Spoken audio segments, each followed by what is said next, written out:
On the night I worked my entire life for, my graduation party was cancelled, not because of an emergency, but because my sister started crying.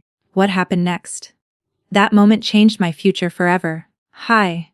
My name is Sophia and I'm 22 years old. And today, the night of my graduation party, was supposed to be the happiest moment of my life, something I had imagined over and over again during long nights of studying and quiet mornings, filled with self-doubt. My name is Olivia. I'm 22 years old, and that evening was meant to celebrate everything I had worked for. I had graduated at the top of my class, something no one in my family had ever done before, and I had also earned a full scholarship to my dream university. It felt like all the sacrifices were finally worth it, like I was stepping into a future I had built with my own hands. Disclaimer: this video is a fictional story, created for entertainment purposes only, and any resemblance to real persons or events is purely coincidental. My parents had agreed to host a small gathering at home. It wasn't anything extravagant, just close family, some food, a cake, and a chance to feel seen for once. As guests began arriving, the house filled with laughter and conversation. My cousins congratulated me, my aunts smiled proudly, and for a brief moment, I felt something I hadn't felt in a long time. Important. I stood there, taking it all in, trying to memorize the feeling because deep down, I knew moments like this didn't come often for me. Everything seemed perfect until my younger sister, Emma, walked into the room.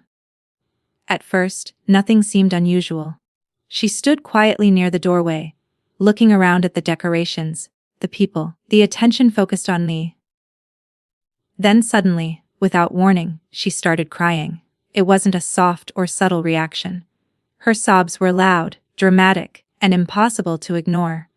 The entire room fell silent as all eyes shifted from me to her in an instant. My mom rushed to her side, her voice full of concern, asking what was wrong. Emma struggled to speak through her tears, but when she finally did, her words cut through the room.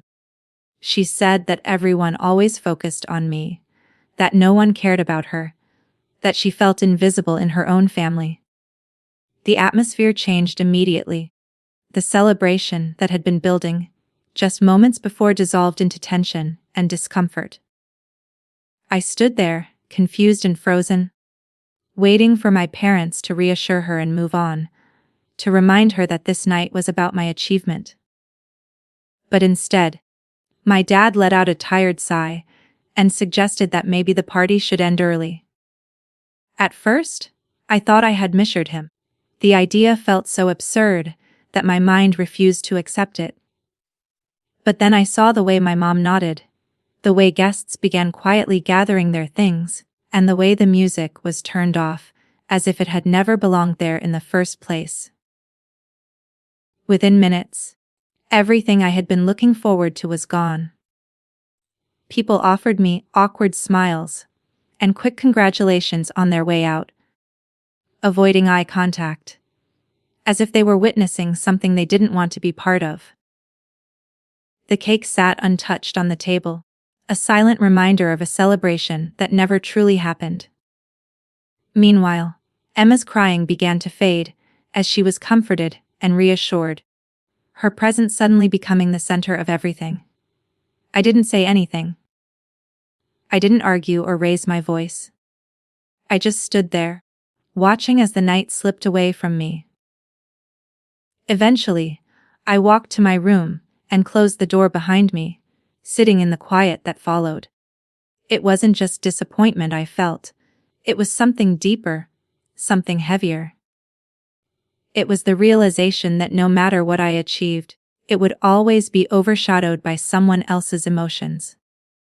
That night, something inside me shifted. I decided that I wouldn't rely on my family for validation anymore. If they couldn't celebrate my success, then I would stop expecting them to. I would focus on my future, on the opportunities waiting for me beyond that house. And I would do it quietly. In the weeks that followed, I continued preparing for college without sharing much with my family. I finalized my scholarship, worked on additional applications, and even secured an extra academic grant.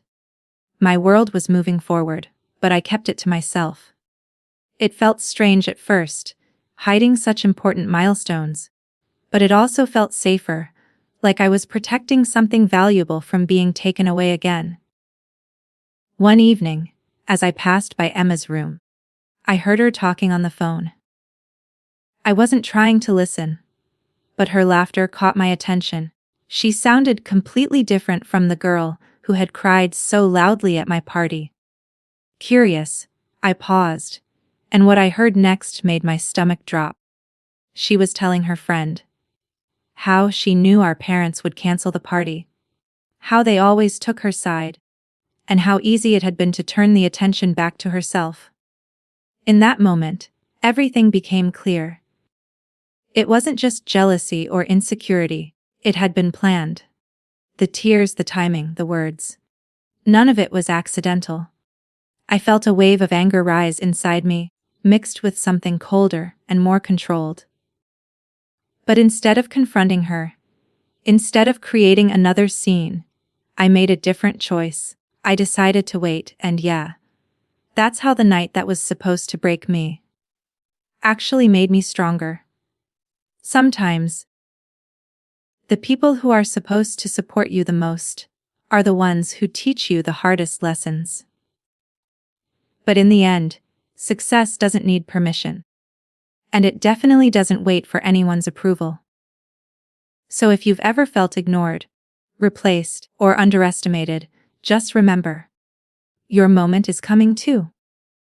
If you enjoyed this story, make sure to like the video, subscribe to the channel, and turn on notifications so you don't miss more powerful and emotional stories like this. And tell me in the comments, what would YOU have done in my place? I read every comment. See you in the next story. I'm going to tell you about the night my entire life changed.